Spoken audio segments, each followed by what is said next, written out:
కుంభరాశి వారికి ఈ సంవత్సర ఫలితాలు. ఆదాయము 14, వ్యయము 14, రాజపూజ్యము 1, అవమానము 6. మరి వీరి అదృష్ట సంఖ్యలు 3, 5, 8, 9. మంచి వారములు ఆది, సోమ, శుక్ర.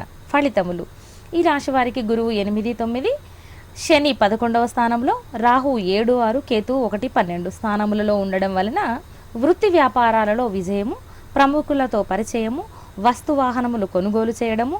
అనారోగ్య సమస్యలున్నాయి, జాగ్రత్త వహించండి. సంతానం ద్వారా మంచి గుర్తింపు వచ్చుట. ఉద్యోగస్తులకు, అధికారులకు చిన్నపాటి ఇబ్బందులు ఎదురయ్యే అవకాశాలున్నాయి. మానసిక సంఘర్షణలకు లోనవుతారు, జాగ్రత్త వహించండి. పరిహారములు: పాశుపత అభిషేకములు, దైవ కళ్యాణములు చేయించగలరు. దానములు: గుమ్మడి పండు, బెల్లము, వస్త్రదానాలు చేయండి. చాలా మంచి ఫలితాలు పొందగలుగుతారు.